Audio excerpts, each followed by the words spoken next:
Hello అండి, అందరికీ నమస్కారం. సింపుల్ లైఫ్ ఆఫ్ ఉమా ఛానల్కు స్వాగతం.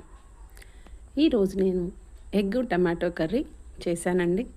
మీరు కూడా ఒకసారి అది చూడండి. ఈ కర్రీని వంట రాని వాళ్ళైనా బ్యాచిలర్స్ అయినా చాలా ఈజీగా ఫాస్ట్గా చేసుకోవచ్చు. 15 నిమిషాల్లో ఈ కర్రీ తయారైపోతుందండి. దీనికోసం గాను స్టవ్ పై ప్యాన్ పెట్టుకొని అందులో కొద్దిగా ఆయిల్ వేసుకొని ఆయిల్ వేడైన తర్వాత కొద్దిగా జీలకర్ర వేసుకోవాలి. తర్వాత కట్ చేసి పెట్టుకున్నటువంటి ఉల్లిపాయ ముక్కలు వేసి అవి బ్రౌన్ కలర్ వచ్చిన తర్వాత కట్ చేసి పెట్టుకున్న ఒక 2-3 పచ్చిమిర్చి అలాగే అల్లం వెల్లుల్లి పేస్ట్ వేసి కలుపుకోవాలి. తర్వాత కొద్దిగా పసుపు వేసి కలుపుకోవాలి. ఇదంతా కూడా ఆయిల్లో ఫ్రై అయిన తర్వాత చిన్న చిన్న ముక్కలుగా కట్ చేసి పెట్టుకున్నటువంటి టమాటో ముక్కల్ని ప్యాన్లో వేసి కలుపుకోవాలి.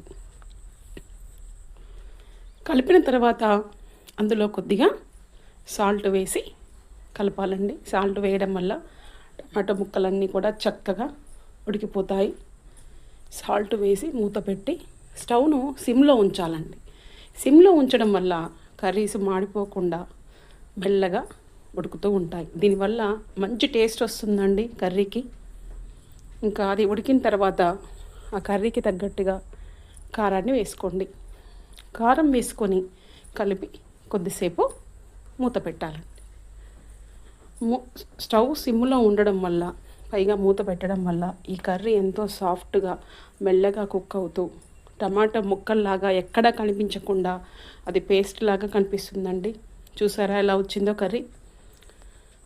తర్వాత మనకు కావాల్సినన్ని ఎగ్స్, నేనైతే ఇక్కడ ఒక 4 ఎగ్స్ని కర్రీలో వేస్తున్నానండి. ఈ విధంగా ఎగ్స్ను కర్రీలో వేసుకోవాలి. వేసుకొని వెంటనే కలపకూడదండి.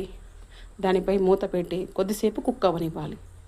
చూసారా కుక్ అయిన తర్వాత ఎలా ఆమ్లెట్ లాగా ఉడికిపోయిందో అది. దాన్ని మెల్లగా ముక్కలు చేయకుండా అలాగే మెల్లగా తిప్పేసుకోవాలండి. కర్రీలో చాలా బాగా ఉడుకుతుంది అది.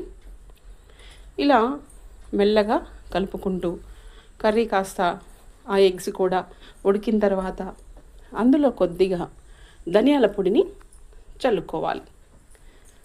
కర్రీ మొత్తానికి టేస్ట్ ఇచ్చేది ఈ ధనియాల పొడినండి. చాలా బాగుంటుంది ఇలా చేస్తే. చూసారా కర్రీ ఎలా వచ్చిందో. ఎగ్స్ చాలా పర్ఫెక్ట్గా ఉడికిపోయాయండి. చూడ్డానికి కూడా చాలా బాగుంది కర్రీ. ఇంకా ధనియాల పొడి వేసిన తర్వాత 1 మినిట్ అలా స్టవ్ పైన ఉంచి కలిపి ఇంకా స్టవ్ ఆఫ్ చేసుకోవాలండి. ఈ కర్రీ